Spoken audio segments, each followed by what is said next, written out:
Last week, we began by looking at this simple but powerful truth. You are always becoming. Habits are forming every day, whether we are intentional or not. And if that's true, then the question becomes, where do those habits actually begin? There's a moment many parents recognize. A child is told to do something, clean their room, help a sibling, respond respectfully, and they do it. But it's slow, or it's reluctant, or filled with sighs and frustration. Now, technically, they obeyed, but something still feels off, and you can sense it. The action happened, but the heart wasn't in it. Or maybe it shows up another way. A child says the right words, thank you, or I'm sorry, but it feels rehearsed and disconnected.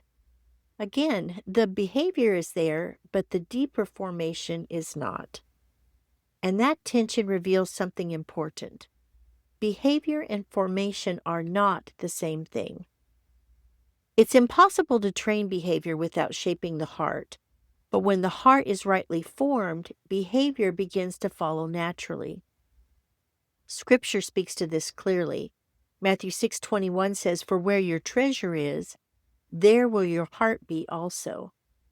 The heart is always directing something, what we value, what we notice, and how we respond. And over time, those inner orientations become outward habits. And this is why, in the life of a family, we don't begin with, let's fix the behavior. We begin with what is happening in the heart. Because a child who is trained only in behavior will comply when watched and perform when they're expected to. But a child whose heart is being formed will respond with understanding and act with conviction and grow into faithfulness over time. Now, this connects deeply to one of our central habits your family will be adding this year as we begin a habit series in the fall, and that is the habit of thankfulness.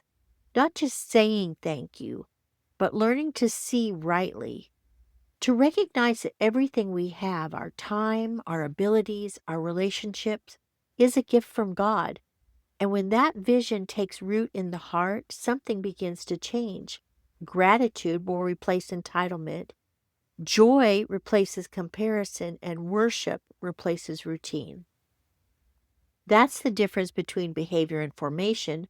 One is external, the other is internal and lasting. So instead of asking, how do I get my child to act differently? We begin asking, how do I help my child see differently?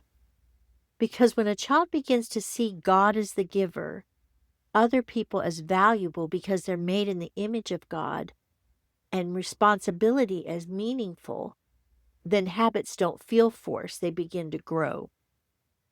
Now, this week, shift one simple thing in your home.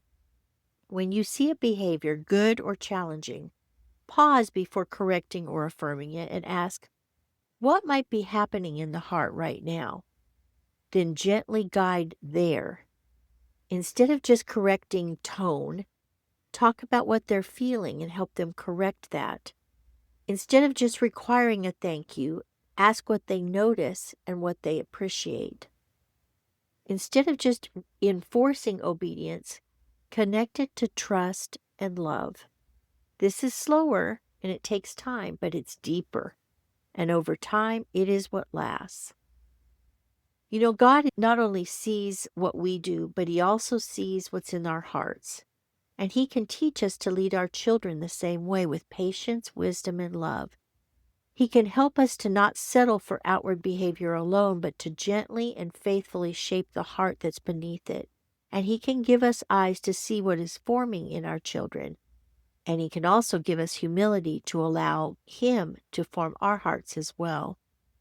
I pray that our homes will be places where truth is not only spoken, but it is lived from the inside out.